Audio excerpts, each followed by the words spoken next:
Well, let's do something a little bit different and review Kingdoms, Blacksmith Attack and Ninjago Blacksmith Shop.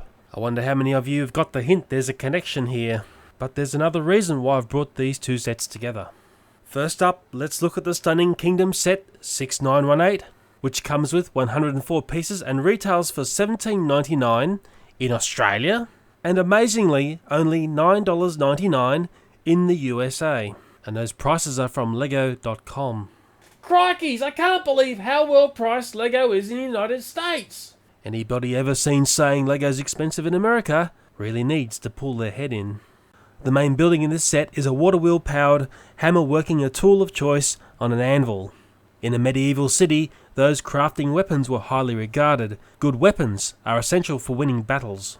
There's a furnace for softening metals with room for a few weapons, and a quenching bucket for hardening steel. The roof is hinged to allow access inside the mill. There is also a weapons rack with a piece of armour, some gold and a chook. The great aspect to this small set is the number of weapons in the set. Maybe Lego Kingdoms could hand over some of these weapons to the defenceless Lego police. As for the golden chicken, well, I'm assuming the blacksmith has been paid in gold, and guess who's having chicken tonight? This set is supplied with two minifigures. One, of course, is the blacksmith, the other is a dragon knight. The knight is ready for battle, and in very typical Lego form, he's exquisitely detailed, which seems to be a hallmark of Lego Kingdoms minifigures. Lego do metal-looking plastic really well, and this gives this knight a very realistic look to his armour. The blacksmith is characterised by his hairy chest and hard-working appearance. His headgear reminds me of a black, deflated Smurf's hat. He comes with two faces, one for when he's paid for his hard work, and the other one for when he's not. Or maybe that's his face because somebody's just tried to steal his gold. I've had a couple of Lego tubers ask me to look at Kingdom sets, but it wasn't until my daughter received one as a birthday present I started to see the fantastic play appeal of this Lego theme. This small and very important set is, I feel, a worthwhile addition to your kingdom. Now let's take aim at the Ninjago set 2508, and Lego tells me in Australia it costs $39.99 and in the USA $19.99 for 189 pieces. The core theme here is a somewhat secret weapons making facility dressed as a blacksmith shop. First impressions is this is a set loaded with weapons, a trick rotating wall, large anvil, a map, and really not much else. The variety of weapons in this set is impressive. Certainly some here I do not have, but for me this is my third K Ninja. I suppose you would class this as a medium-sized set, and its design and colour schemes match the ever-expanding Ninjago universe. It's pretty obvious K is a very busy little ninja, but what does he eat for dinner? Chicken?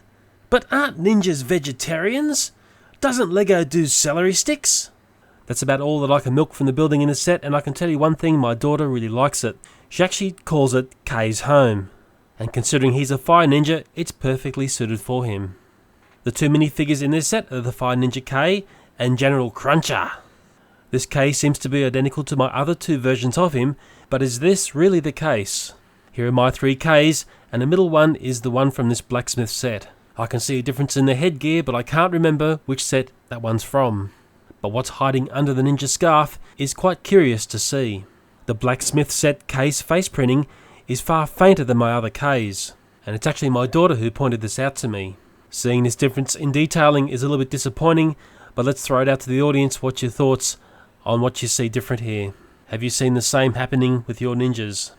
Bonehead General Cruncher is nice, but for some reason he reminds me of Angus Young from AC/DC. Possibly it's because of his headgear. He comes with a massive sword, and I've let him play with some Wolverine blades, as my set had an extra set of these. But when comparing him to the classic Samurai minifigure, he starts to look like the poor cousin, as his head is a one-piece wonder. As you can see, my Samurai has a broken hand, and what is nice in the spare parts of this set is an extra arm piece. Possibly Lego are well aware that these parts break easily when inserting weapons for play, and it was nice to see a spare one supplied. The Ninjago theme has been hugely successful for Lego. It's classic good versus evil, which incorporates great fun with a spinning fighting game. The assortment of weapons in this theme is truly impressive, but the real beauty of Lego is one theme can easily cross over with another. I noticed my daughter often incorporated ninjas into her Kingdom sets. and this certainly gave me the idea to pull both themes together in one review.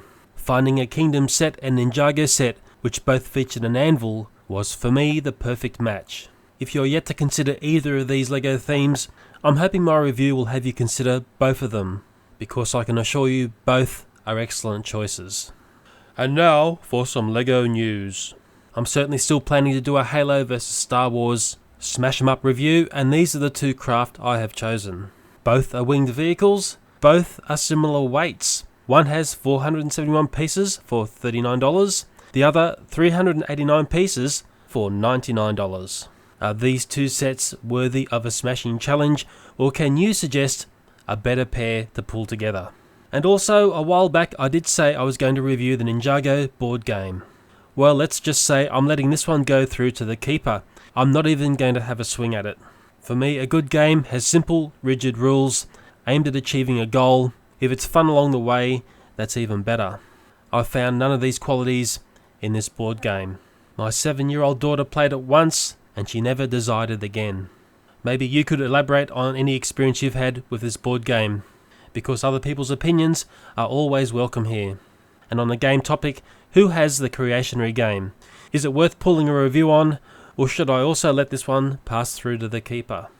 Here's the answer to my brick challenge in my Creo/Lego contest. Seemed to be lots of confusion between the positioning of Creo versus Mega Blocks. The M Block brand was best lock, but I accepted no name as a correct answer as well. Fail reel. Welcome one and all to the inaugural Kingdoms vs Ninjago fight. Keep your eyes on that boxer in the audience, because he's going to show you a skill set that no other minifigure seems to have. He not only does this once, but he pulls it off twice. When you gotta go, you definitely gotta go. Without even a touch, the Red Ninja escapes the battle. Before entering a battle, it pays to check your running gear, or this can be your fate. Oh, that's gotta hurt. It's also really important to hold on to your weapons if you want to win. The next series of battles are the ultimate test. Both sides have been given the same weapons, and also are given the opportunity to fight from both sides of the ring. Sure, the ninjas come with flash-in-the-pan appeal, and are already well trained in the art of spinjitzu, but the Kingdom's Knights come with a totally different skill set, as they display to us their amazing skills at fighting off opponents. Now, I'm sure most of you out there would be backing the ninjas, but be careful, those Kingdoms guys know how to fight, and they've been doing it for a very long time. I dare say we can emphasize the word evil in medieval now. And sure, some of these matches were very close and ended in draws, but I'm pretty sure once the judges have done the count, there's one true winner here, one classic warrior who just gets down to the business and knows how to fight. Thanks for watching the fight, and be very wary who you team up with when going into battle.